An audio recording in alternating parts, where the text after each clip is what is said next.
Welcome to the Prophecy Club. I just called the office and was asking them what happened. And they said, well, the only thing we can figure out is that apparently people are thinking that Prophecy Club is getting a whole lot of money from Joseph Kitchen because our donations have fallen through the floor.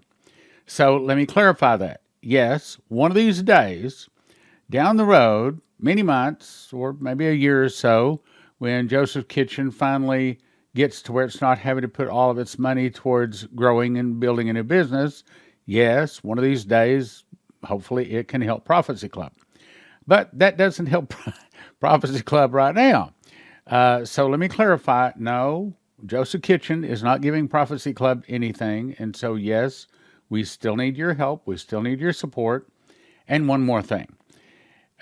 This happens every summer. I know that people spend the money to go on their vacations, and going on vacation is a good thing. We need it ourselves from time to time. But during the summertime, if you could still remember your Prophecy Club, that would be very helpful.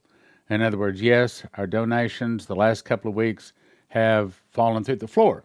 So if God has blessed you, if you love your Prophecy Club, if you can help us, during the summertime would be a really good time to continue to remember Prophecy Club. I have got Terry Sacka on with me today. He is going to be talking about all of the wonderful things that have to do with precious metals. This guy's had 15 years, probably 16 years experience now as an account asset manager, specialist. He works with commodities like 10 years, helped a lot of people protect and preserve their assets. And today he's been telling us about the World Health Organization and all of the bad things that they're doing. So Terry, welcome to the Prophecy Club. Thank you, Stan. Yeah, this was interesting. And that's why I think when I emailed you, I was like, you connect the dots and you can see what they're attempting to do. So I think this is going to be a very interesting program today, discussing not just what they're trying to do at the United Nations, but how that correlates to government legislation to our own savings and banking accounts, and why that's so important to understand. We need cash in a bank, but we better be diversified out with tangible assets and other investments, because it's not your money. And I'd like to get into a little bit of that. Okay, the mic's yours, brother. Take it away. Oh, thank you, Stan. So basically, a lot of folks, I'm glad to hear this. This has been wonderful to hear that a lot of folks have been talking about what's taking place right now in the United Nations. This is the World Health Organization Health Assembly. And what they're discussing now, this is all the Davos crowd, the Davos people. And this is not really getting to the core of what the Pfizer CEO said, where he was bragging about the fact that they have a pill with a microchip in it now to notify so-called doctors or any government agency that you took a pill. That's a whole side note. What they're doing at this World Health Assembly is discussing the pandemic treaty. So we're talking about the deep state in the Western world, not just the United States, but in the Western world itself. This is a centralized pandemic response that is going to be controlled and run by the United Nations World Health Organization, the WHO. Now, I've seen the actual paperwork on it, what they were trying to do, and they'll say, oh, this is too much hype. We're never going to take control. All we really want to do is be able to coordinate information so people can make better decisions. That's just not true.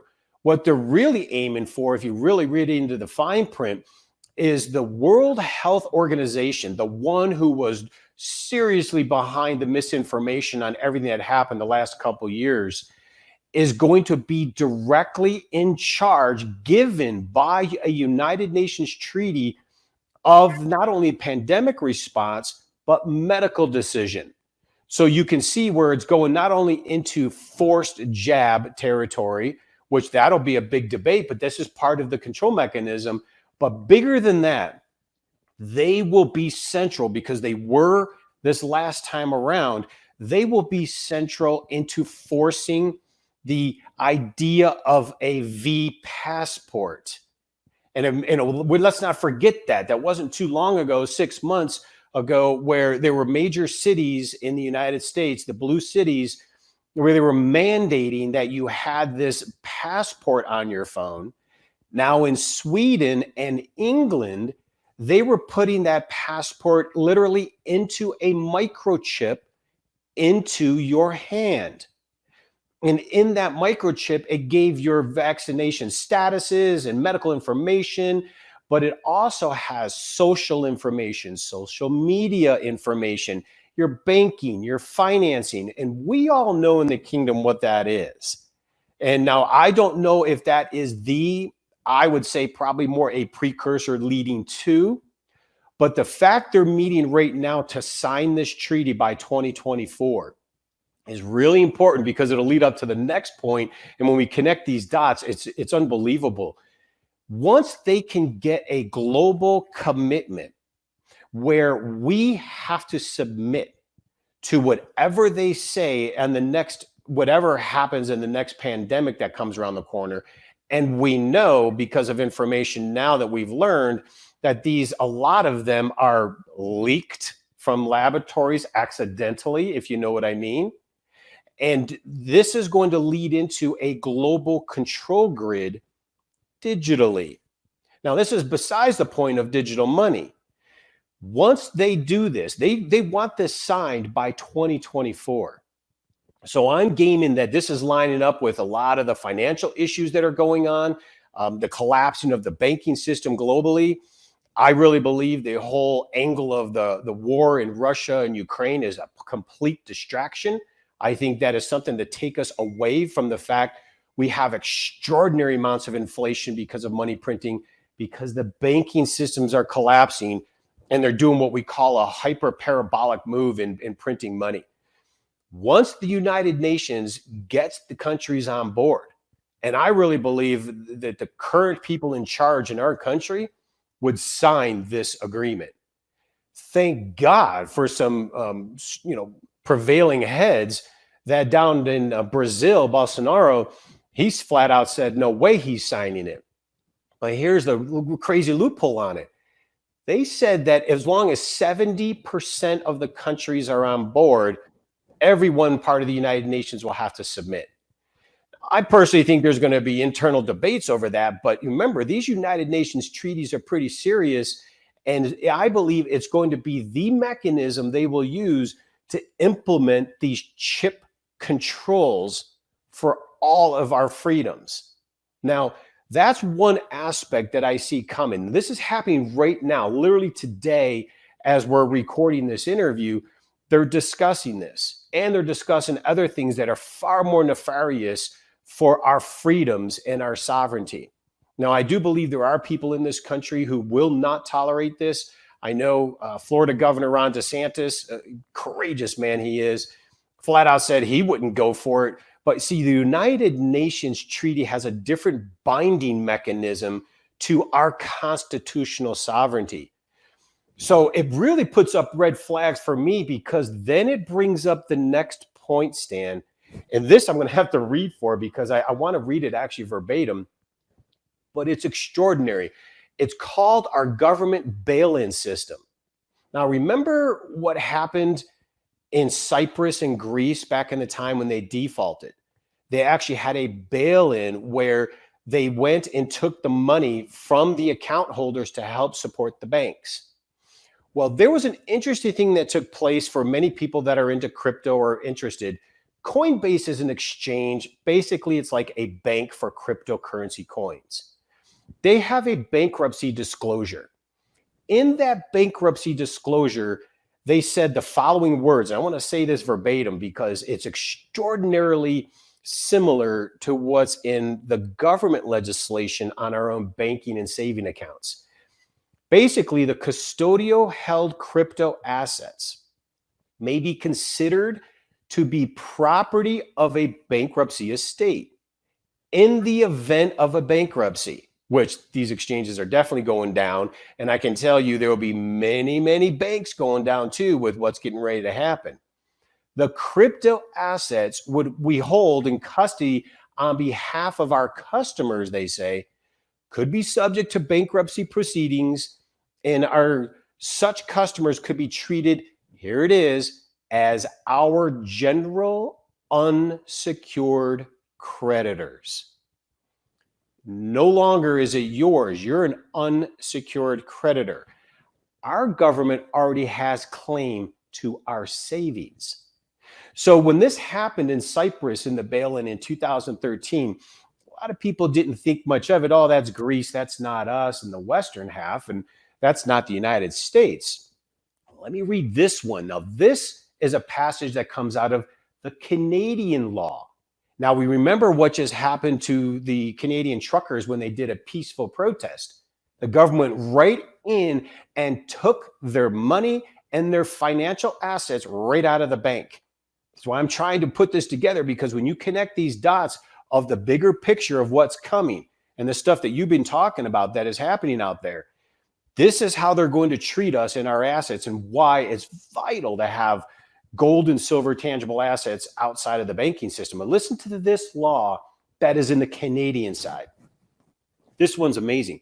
The government proposes to implement a bail-in regime for systemically important banks. Now, that could be argued smaller banks, maybe we can get away with it. But the regime will be designed to ensure that in an unlikely event, which we know is coming, systemically important bank depletes its capital.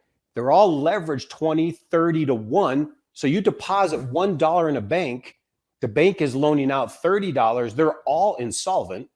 So if there is a systemic collapse in the system, most banks are going to be in serious trouble.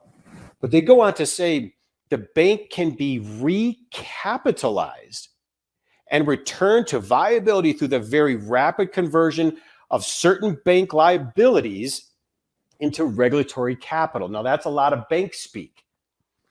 You're the liability. We are the liability. Our savings account and our checking accounts are liabilities to a bank. They can take them right there.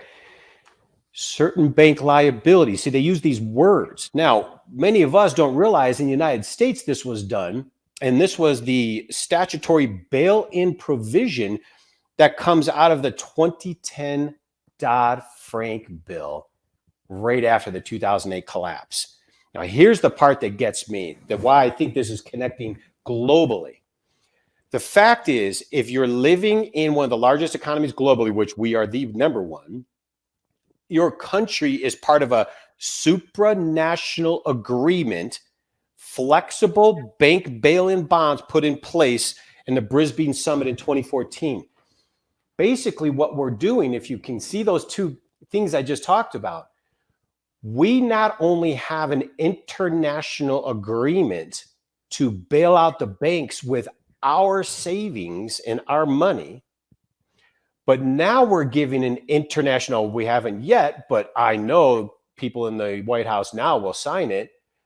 We are giving over our freedom and our sovereignty to our medical decisions, especially when it comes to the idea of passport and tracking. They are bent on making sure if they win, and I'm not, under the impression they're going to win. I like to pray and get all of us to pray that they don't. There are serious issues right now in not only the banking system in the United States, but globally. The inflation we're seeing is just the beginning. The food crisis that is coming, just the beginning. There's only 10 weeks of wheat supply globally, as they're saying. And that's just getting started. They have systematically taken action to cause a lot of the issues we're having, not just in the food supply, but in the energy world, why we're paying so much for gas, diesel, and the expense of the diesel is why prices are going up for products and services and goods as well. They are shuttering. They were told through part of this Green New Deal, which is the United Nations attachment to all this. If you start to see where I'm going with this, this is all coming together. They are shuttering power plants, refining facilities earlier than their termination date. They're shutting them down right now in the middle of a crisis. And we just had, for those that saw it, Mr. Biden even came out and said that this is a good thing because it'll help us get off of fossil fuel into this new age of new energy. I personally say, if you were really going there, why didn't you have the technology of new energy first before you really stick it to and harm we the people? But all this is part of a bigger picture. They want to use climate change, which, by the way, with the solar flares coming, we're actually going into a cooling phase. But they want to use the climate change as a reason to control we the people.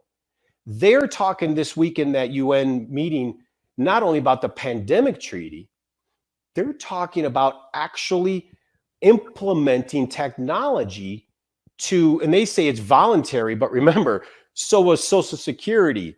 That was supposed to be voluntary, and it's not anymore. They're even discussing your footprint, where you travel, how you travel, and if you do things right, like what they say is right, then they will give you points and bonuses in your profile. Now, what gets me, Stan, at the end of all of this, who elected these United Nations bureaucrats and technocrats like Klaus Schwab, that psychopathic Satan? Who elected these people to have authority over we in the United States?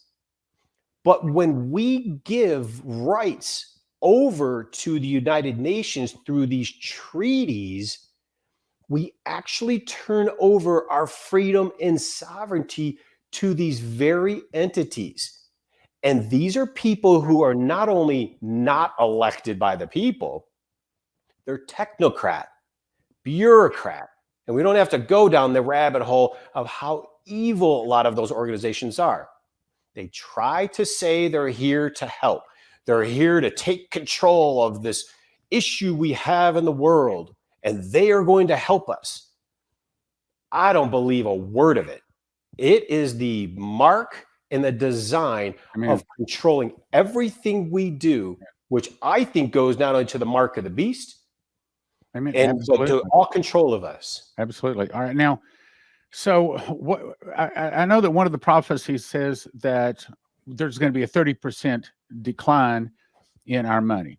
Yeah. Do you think that that's going to be something gradual? And could it be that just we wake up one morning and all of a sudden 30% has been taken out of our checking accounts, our savings accounts, our kids' savings accounts, or everything? Just 30%, or is it devaluation of the dollar? How do you see that happen? It would be a devaluation of the dollar. How that's actually going to work is, as we, like right now, for instance, we used to buy gasoline and it was only $2 a gallon. I remember actually it was $1 a gallon, right? But now it's costing us $5 a gallon. So basically that dollar bill isn't buying us the same thing anymore. It's depleted in value. That's why I love the whole idea of silver, because I'm still buying 5 gallons of gas with the same silver dollar that was equal to a paper dollar, yet a paper dollar can't even buy you a fifth of a gallon of gas. That's why silver is so vital to preservation of our buying power. Now, the other assets can be too, but as you see what's going on in front of us, we're entering into a serious global recession, beyond serious global recession. We have a 13-year economic expansion, the largest of printing money in economic expansion in U.S. history, let alone in the world. We have printed more money in the course of 2 weeks than the United States did in 250 years. So when you start putting all that together at a time we're winding down this economic power that we were, and I really believe this was by design in this way, and here's why. And I'll get to the point on what you just asked. We were in peace mode. There was really no war going on. We were winding down. We were pulling troops away. It was set up to leave Afghanistan, not the way we did, of course, but it was set up to leave, and everything was peaceful. Russia was never going to invade. It was never going to happen. And then we start building up the military. There's neo-Nazis in Ukraine. And before you know it, they're pushing the buttons, they're flying airplanes, and they're bombing the Russian citizens in the eastern part, forcing Russia into this tactic. This is what I think is the distraction element, but it's what they do at the end times. Like China's even behaving oddly. Now, I don't know why, except that they are preparing. If anything, they are taking steps to prepare people for time of war. They're taking control of food. They're doing different things. So what's really going on? So what happens is in these times, if you look through history, when we've had this level of extremism, which I think we're at the end of a cycle, the currency that we're holding, the dollars we're holding now, will literally be worthless.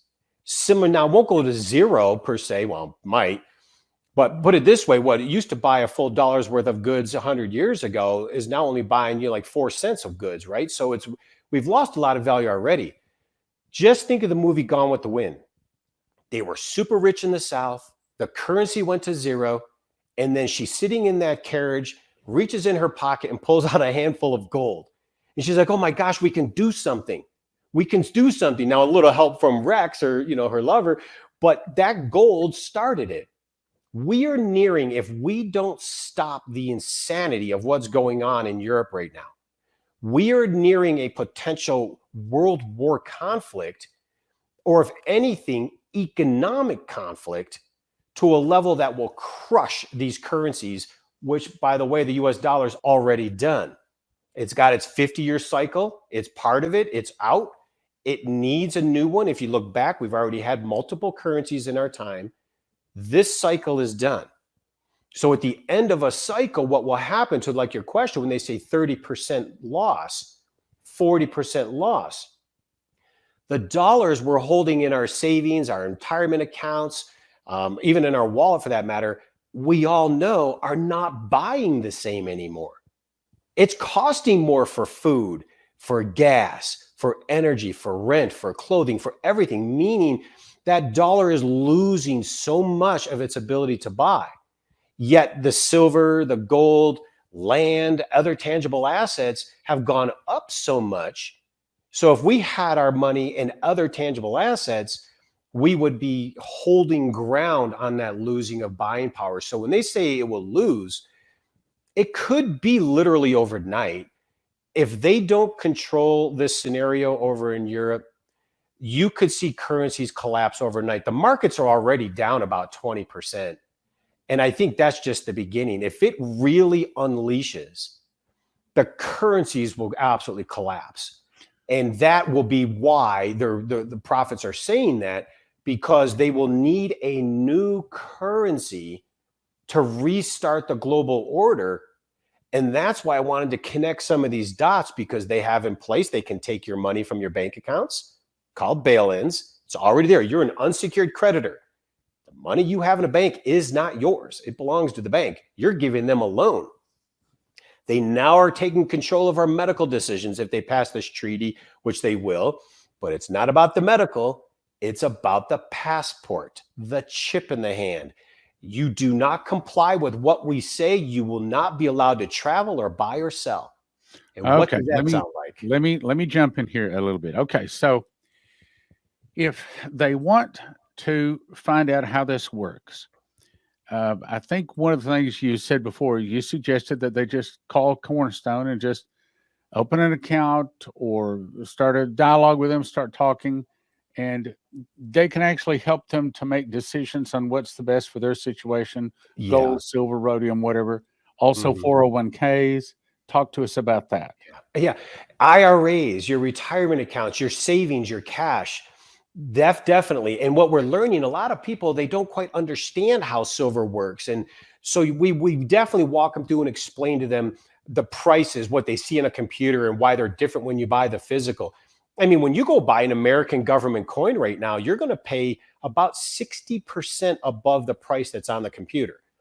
That's how much just a government silver eagle costs, above, because the manipulation in the system is so bad. But we help walk people through that. We show them the options.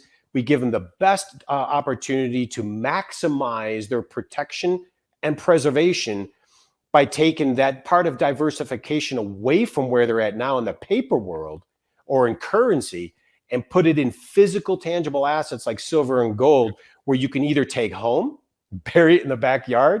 A million places people tell me they put it, or have it in a private depository, which is still safe and insured away from the actual Okay, system. how do they actually send the money? Because I know when I got some stuff from you, I was shocked that you basically said, I'll just take a check on the phone." Mhm. I mean, right then, check on the phone? I know We'll that just was new give to you me, the by the way. numbers on the front of a check, Yeah, and boom, you yeah, had it. I mean, so it can be very quickly. So talk yes. about that. Yes, that was fairly new to me too. During the pandemic, they started to come up with kind of new policies. They started allowing things to do things differently electronically. We had the option to start taking check information right over the phone. It's in a recorded transaction, so everyone's secured for it. But then we can process that literally those funds immediately. It doesn't matter the size of the check. We've had them at very serious six-figure levels. It doesn't matter. That is one aspect for a quick process. Now, it does take 7 days for the check to actually collect the funds, but after that, it goes into the process in the order queue. When it comes to the IRA, 401ks, or money, this is a big one, money that's coming from an investment account. Boy, are we seeing some pushback. We are seeing people given the runaround like you wouldn't believe. Banks, investment firms They're do not. trying to keep you up from putting it into gold and silver. Well, not just the gold and silver, they don't want you taking it out of their institution because they took your money. Let's say you have 100,000 in the bank. They went out and lent out 2.5 million. So if you take that 100,000 out of the bank, they have to go reconcile that 2.5 million somehow. They don't want you taking that out of that bank or that brokerage firm or investment account for nothing. And they definitely don't want you having gold and silver But because they it's have to sovereignty release and free. they What's have that? to release it, though. Well, they do. But what we've been seeing, which I knew this was coming, I've seen this time on time again, they delay, they try to talk you out of it. They try everything they can to delay or make it difficult to do. Not That all ought the to tell time. you it's Most of the the time, thing it to can do happen right there. smoothly. What's that? I said, "That ought to tell you it's the thing to do right there." Well, that's kind of where I'm getting at. I've had people call us up, and I've had some just darling sweet ladies call up and just furious that the institution's trying to, not let them get their funds, and they harass them. That right there is my point, is what should tell you you better get out of the way, because Mm. it's not your money. When it's in an investment account or the bank, it's not your money. You have loaned it to them. That's why they give you a pittance of a Okay, percentage let of me interest. ask you another question. Now, I love the 1 ounce, whether it's Mhm. gold or silver. I don't have any rhodium or anything like probably need to think about that, but there's a place for something other than a 1 ounce coin. Talk about that. Yeah. Yeah. 1 ounce coins are easy because you could always sell off smaller amounts, or you could barter, or in some places in the country, you can even grocery shop with silver. They just give you a credit. But there are other increments. You can do, 10-ounce bars, 100-ounce bars, even some smaller in gold. People like to do smaller increments like 10th ounce coins because they're smaller. And so they'll be easier to transact. In silver, I would be very hesitant to go above a 10-ounce bar. It could be a little bit better price than a coin, but a 10-ounce bar in the future will be worth thousands of dollars. So when silver, let's say, is $200, a 10-ounce bar is worth $2,000. Where right now you're not even paying $300 for it. So when you sell it, you have to be ready for that large transaction to take place. So that's why I think coins are nice, because you could sell off smaller amounts. But I have to say, just for straight disclosure, I like 10-ounce bars.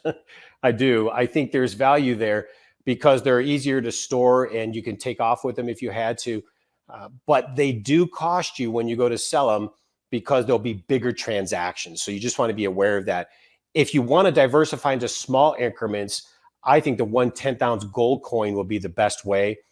Gold isn't going to go up as high. I mean, it will probably double easy from where it is today, but silver will go up thousands of percent. So there's a big difference there. Really? Yeah, big What's your time, best because of guess the, on silver? oh, yeah, because gold is considered tier one money. It's going to go up, but the silver is being manipulated by the derivative world, and it's all fake and phony. And so when that breaks, which it's almost breaking, but when it does, it is going to be let loose and there will be no sellers. And so silver price will just skyrocket. during that time. But I have to admit, 1/10 ounce small gold coins, like American Gold Eagle coins, those are pretty nice to have. Having a tube of those, 50 of those, it's a pretty nice thing because it's small, it's very valuable. One little tiny coin will be worth hundreds of dollars. And so it's a nice way to transact if you ever had to be on the run. Okay, so someone's thinking about getting some. How do they get a hold of you? Well, I would go to cornerstoneassetmetals.com. I would register for information for sure. They could give us a call, talk to any one of the representatives, 888-747-3309. I know you've said it before. We're all majorly on fire. A lot of us even went to the Bible school together. So it's a very tight-knit group. We have very, very almost nothing now for risk aversion. We have very tight relationships. So things do happen smoothly. There is delays in delivery, getting a hold of product. But as long as you get the funds in, it becomes what we call lock-in. And so we're able to actually buy the grain material. We own it. It's just a matter of converting it into the bar or the coin and then shipping it off to you. The actual inventory out there is getting difficult. So there's not always inventory around. So it is a matter of production as well, but we have very good connections. Probably going to be going up pretty soon. Oh, for sure. Matter of fact, that's why you're seeing the American Silver Eagle being priced at $36, $37 when the spot price on the computer is $22. So the computer is completely an irrelevant price because it's not real. It's manipulated, but they're losing because getting a hold of the real physical is going to be a challenge in the future. We're blessed to have a refinery connection. We're blessed to have some European supplies. We are very honored in our relationships. So we're okay there. But I would highly recommend going to Cornerstone Asset Metals, at least have a conversation to try to understand, because these bank bail-ins are real. And when you see, Stan, how I was kind of connecting the dots through all of this and how it's all kind of coming together, I'm pretty concerned that the time is getting close. Well, I know that the Cornerstone Asset Metals people love Prophecy Club people. Mm-hmm. Yes. Tell us about that. There's a difference, right? Yeah, because they're not only informed, but they're kind for the most part. I mean, they're very kind and they're very sweet people. I mean, some of them, even the smallest orders, they're so sweet. Like you just want to do things for them. It's just wonderful. And that, I have to say, Stan, is such a testimony to you and the whole ministry organization there, because so many people in the Christian kingdom are completely aloof to what is coming. And we're not hyper. Like, I'm not hyper about this. I'm not a doomsdayer. I feel like I'm a watchman on the wall saying, hey, here's what's going on. Let's be properly positioned so we benefit coming out of this tragedy, so we can help others not only around us, but within the ministry.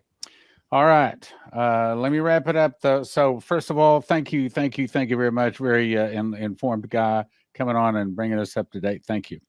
God bless you, Stan. Thank you. Terry Sacka. Okay, so if you want to get a hold of Terry Sacka, Cornerstone Asset Metals, you can go to cornerstoneassetmetals.com, or you can call them 888-747-3309. I'll repeat it, 888-747-3309. 888-747-3309, cornerstoneassetmetals.com. Say Prophecy Club and be kind.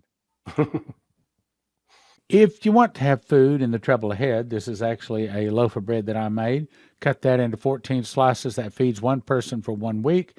I recommend you go to josephskitchen.com, get a machine package, which is all the gizmos you need to take the wheat berries, and you make whole wheat bread. Wheat berries, 30 seconds, you got flour. 2 hours and 20 minutes later, you got a nice hot steaming loaf of whole wheat bread. So then, after you get the machines package, you have to decide, you want supplies or food enough for one person 1 year, 2 people 1 year, 4 people 1 year, 6 people 1 year. And I calculated it up.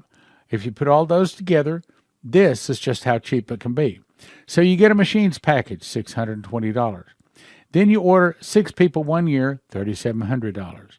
So you divide that $4,320 by 6, that's about $720 a person per year. Most of the other freeze-dried, your long-term storage, emergency food places out there, they're selling it for around $9,000 or $10,000 for one person 1 year. You got that? $9,000 or $10,000, one person 1 year, Joseph's Kitchen doing it, and the ballpark around $1,000. And if you're thinking about getting gold or silver, we're going to send you to cornerstoneassetmetals.com. Tell them your Prophecy Club. Hey, love Prophecy Club people because they're informed. And I also want you to go to this. I can't say the words on this page. You have to look.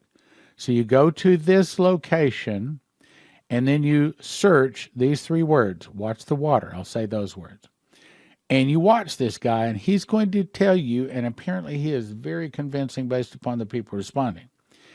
What he's saying is they are already putting poison in the tap and in the bottled water, and Leslie confirms that with a prophet she gave back in 2011.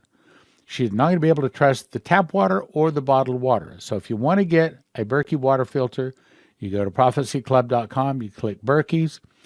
I recommend at least you get this one. This is the big Berkey. A lot of people are getting the Imperials in here. I have the Crown Berkey, which has 8 filters. It's enough to filter water for a whole neighborhood.